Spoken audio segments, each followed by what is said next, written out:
vite repoussé par le cheval. Là, sur les côtés, c'est de la même façon. Derrière, c'est fermé également. Et ça, on peut faire ça et on fait ça au quotidien dans nos zones sensibles. Est-ce que vous êtes capable de faire du bruit?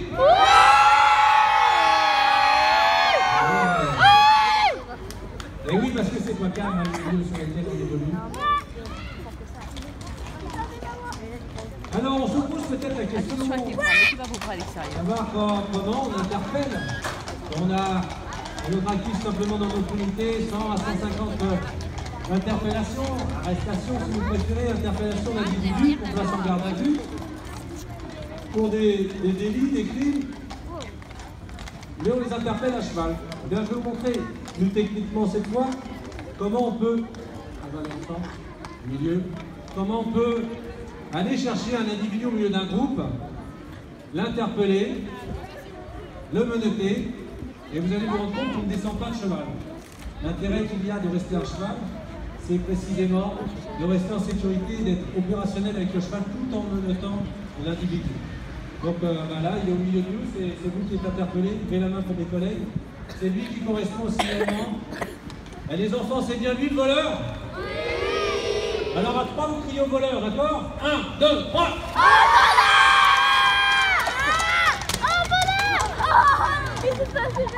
Moi, vous avez vu, on a très vite été écarté. L'individu, il est coincé entre les deux chevaux. On peut même imaginer que si on voulait, nous, y aller, là, d'accord, on a tout envie, là, déjà, avec une distance, déplacement latéral, on va nous pousser. Voilà, vous vous rendez compte que le cheval utilise toute sa longueur, toute sa largeur pour nous pousser.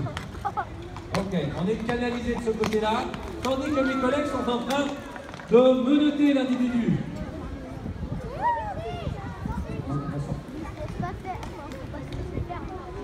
Donc si vous regardez bien, alors tout le monde ne peut pas voir, mais c'est un peu voulu aussi de pouvoir agir à l'abri des regards. L'individu a été coincé entre les deux chevaux, faites un tour avec pour montrer aussi à tout le monde. Donc l'individu, il a été le voleur, c'est bien lui le voleur?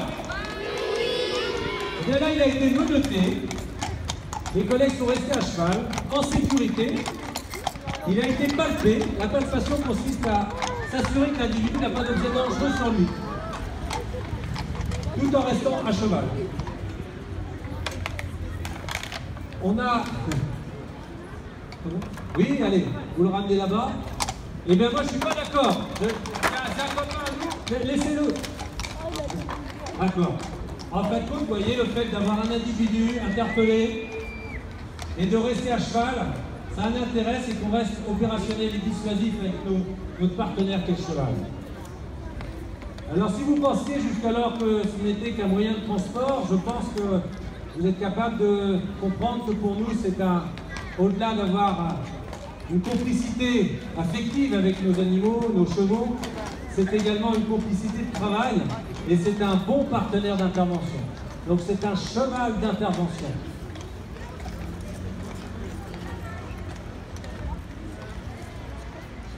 On va vous montrer d'autres mouvements. On va mettre en place un engagement. On va se remettre nous quatre au milieu et là on va être canalisé par les chevaux. Ça peut avoir son intérêt pour orienter un groupe d'individus, bien sûr, qui peut être bien plus nombreux que les 4 que nous sommes. On l'oriente dans une seule direction possible par cet engagement. Voilà. On va regarder par là un petit peu, parce qu'on est vite sous pression. Faites les sortir peut-être? Non, c'est bon, on met en cas contre la grille, on finit en ligne de front. C'est pas de cheval, là. Il est au boulot. Voilà comment. Je pense que quand on est plastron, on sent bien l'impact dissuasif que le cheval peut avoir. On va reculer.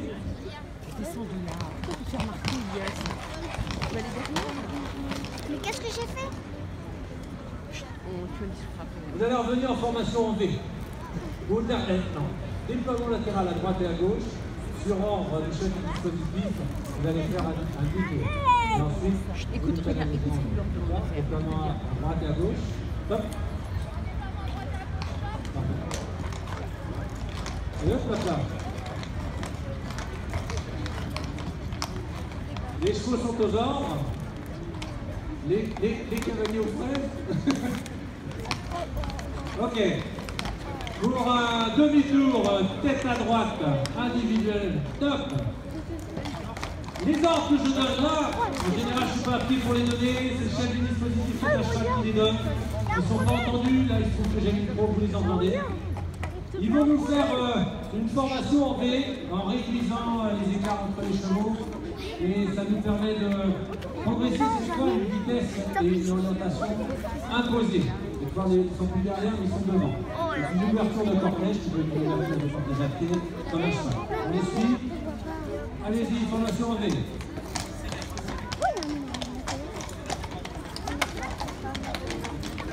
Voilà, on peut faire ça sur un cortège de véhicules. Donc là, si on était des supporters, encore une fois, sur un match de foot, il ne faut pas arriver trop tôt, parce qu'il ne faut peut-être pas arriver en même temps que les supporters de l'équipe adverse. Eh bien, on donne le rythme avec les chevaux. Ça permet de pouvoir canaliser un groupe important d'individus. Le roule en roue. Ça peut être également la possibilité d'ouvrir une voie à des véhicules. Cette voie où on sort, là, vous voyez, on va le faire là, à l'instant. Sortez à droite, sortez à droite. Vous voyez, les gens naturellement vont s'écarter. Poussez-vous. Avancez, avancez, avancez. On sort. Voilà. Poussez-vous les enfants, on se pousse. Allez, on avance, on avance, on avance. Voilà, ça ouvre. On va les laisser sortir. Et vous allez aller sur votre droite et revenir au trot pour montrer également que les chevaux trottent sur le bitume. Vous allez entendre le trot des chevaux. Habituellement, nous travaillons avec le laboratoire central de la préfecture de police. Et nous sommes toujours aux côtés des démineurs du laboratoire central. Prêts à intervenir si évidemment un de nos chiens marque de l'explosif.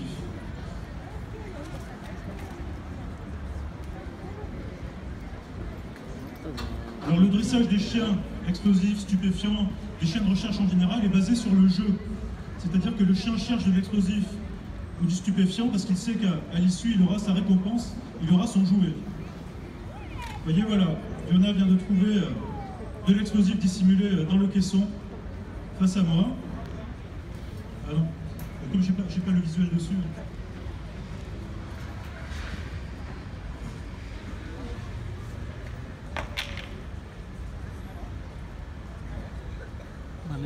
Alors, observez bien le chien. Vous voyez que le chien vient de s'asseoir dans le calme, vient de désigner à son maître où était dissimulé le produit Explo. Stéphane relance son chien pour une deuxième recherche.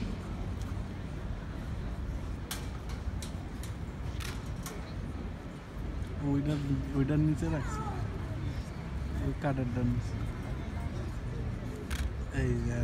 voyez que le chien est particulièrement rigoureux et utilise son flair, qui est une prédisposition naturelle du chien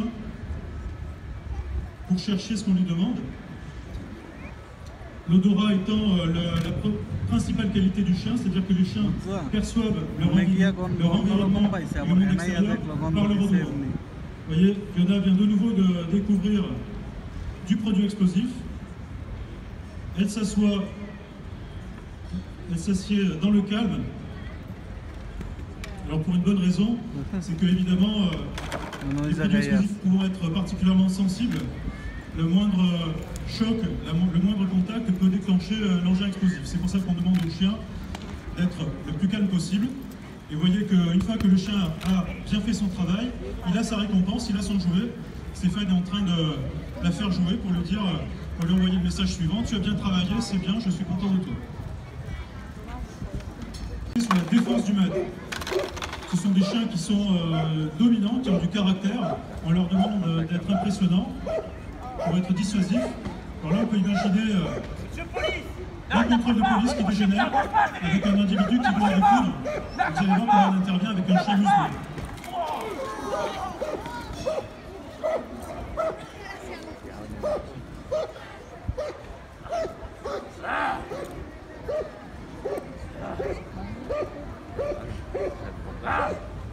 Alors vous avez vu que le chien est intervenu pour nous aider à neutraliser un individu qui voulait en découdre.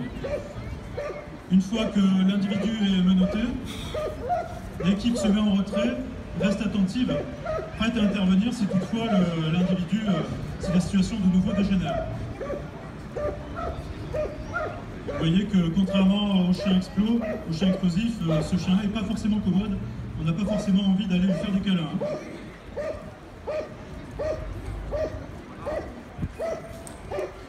Alors deuxième exercice, on peut imaginer que le maître chien est blessé au sol et son chien va le défendre.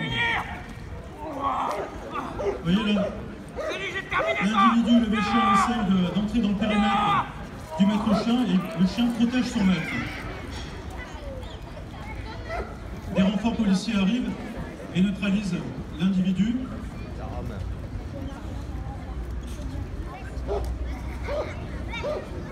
De nouveau, l'équipe cynotechnique est en retrait, prête à intervenir de nouveau si les circonstances l'exigent.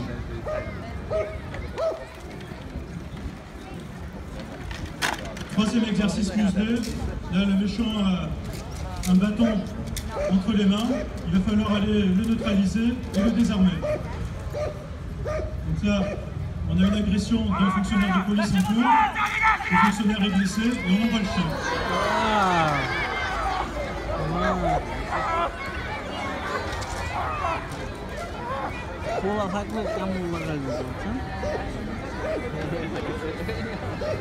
Une fois de plus, parce que l'individu est menotté, l'équipe se met en retrait, prête à intervenir. Vous voyez que le chien reste mobilisé, reste attentif à ce qu'il se passe dans le périmètre de son maître.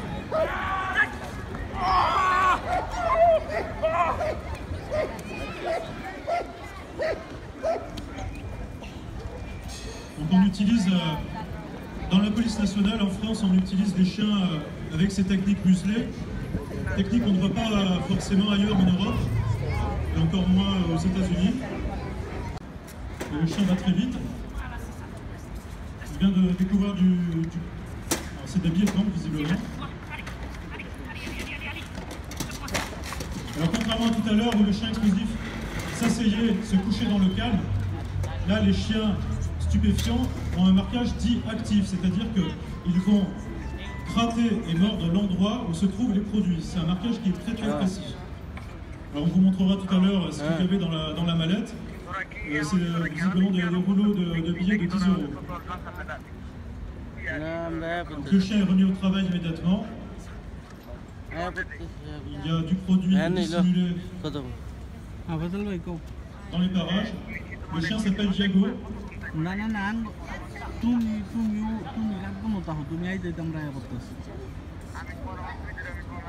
Vous voyez que le chien a une part d'initiative et puis son maître, de temps en temps,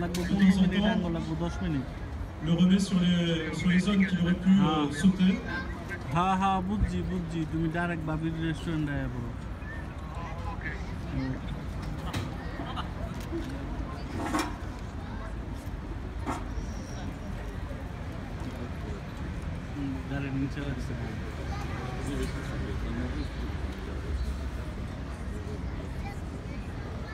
Donc là, on peut imaginer une fouille sur un véhicule. Fouille à l'extérieur du véhicule. Évidemment, on peut rentrer dans l'habitacle avec le chien, ça ne pose pas de problème. Là, on voit que Jago a un intérêt. Il a senti quelque chose. Précisément, pour l'instant, il ne sait pas où c'est. Et là, il vient de trouver.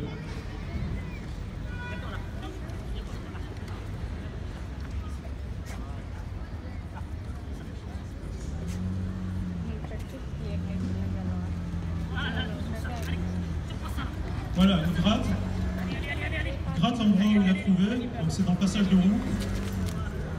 Et là, son jouet qui le récompense parce qu'il a bien travaillé. Alors on va vous montrer ce qu'il y avait dans la petite mallette.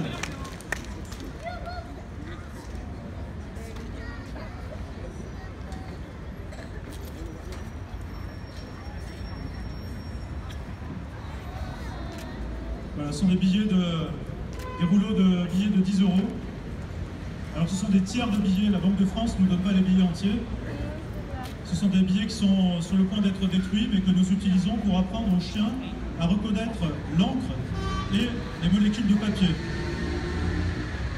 Donc vous imaginez bien que tout ce qui est faux billets, nos chiens ne sont pas capables de reconnaître les faux billets, mais en revanche tout ce qui est vrai billet, dès qu'il y a quelques quelques billets, un seul billet suffit pour que le chien marque l'endroit où se trouve l'argent. L'année dernière, nous avons, avec la compagnie Cynophile, pu découvrir plus de 3 millions d'euros. Cette année, nous aurons probablement un record dans ce domaine-là, puisque hier, grâce à un chien de la brigade cynophile de Nanterre, nous avons découvert 1,9 million € dans un entrepôt du Val d'Oise, aux côtés du SRPJ de Versailles. Alors, autant vous dire que pour le chien, ça a été plutôt facile. 1,9 million € dans des cartons, ça a été assez facile, même si les malfaiteurs avaient tenté de piéger les liasses de billets. Les liasses de billets étaient entourées de papier cellophane avec du poivre, pour essayer de troubler le chien et de faire en sorte que le chien n'arrive pas à remonter le fil d'odeur. Alors je peux vous dire que toutes les méthodes sont actuellement à l'étude par les malfaisants, les malfrats, mais nos chiens sont plus forts qu'eux pour l'instant, et tant mieux, puisqu'on a réussi à découvrir 1,9 million.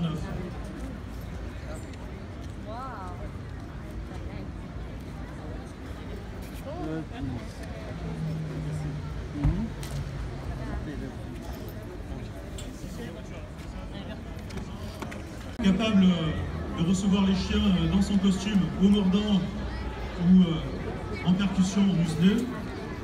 Donc là, on va simuler un exercice avec un individu armé d'un fusil d'assaut. Et on va commencer par un premier exercice avec un individu armé d'un couteau.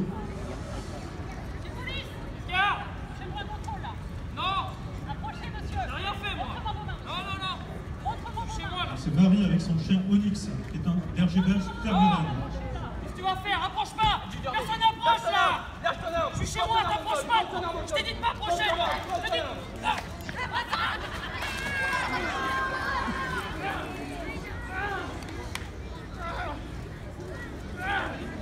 Vous voyez, le chien était muselé. Dès que l'individu a sorti une arme, un couteau, c'est une arme létale, c'est une arme qui est mortelle, qui peut être mortelle. Donc immédiatement, on a le droit de démuseler le chien en respectant les règles de la légitime défense. On applique les règles du code pénal et du code de procédure pénale. On démuselle le chien à partir du moment où la vie des fonctionnaires peut être engagée. Le chien est envoyé sur le bras qui est armé et nous permet d'amener l'individu au sol et de le neutraliser. Encore une fois, dès que l'individu est amené au sol, le chien est mis en retrait. Dès qu'il est menotté et interpellé, on remet la muselière puisqu'il n'y a plus de risque pour les fonctionnaires.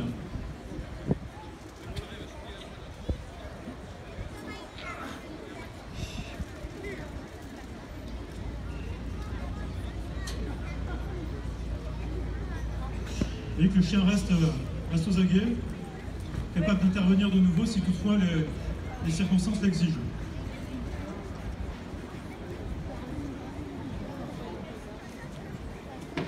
Alors tous les chiens que vous avez vus aujourd'hui sont des chiens opérationnels. Ils s'entraînent tous les jours sur Paris, sur Nanterre, sur Chevilly-la-Rue. On les entraîne comme des sportifs de haut niveau, tous les jours pour tirer le meilleur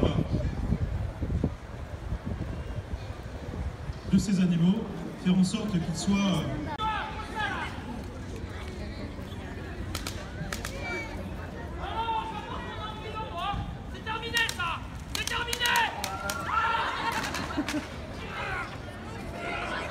Il y a l'effet surprise du chien.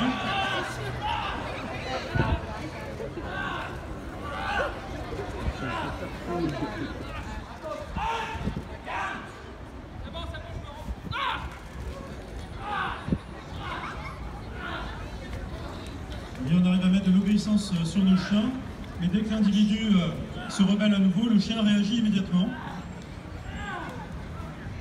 Ils sont entraînés pour ça.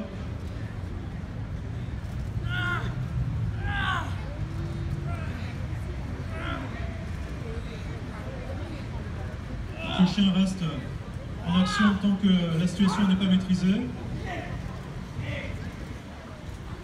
fois que l'individu est désarmé, l'équipe cynotechnique se met en retrait. Les autres opérateurs ont neutralisé et maîtrisé l'individu précédemment armé. Et que le chien reste très attentif, prêt à intervenir de nouveau s'il le faut.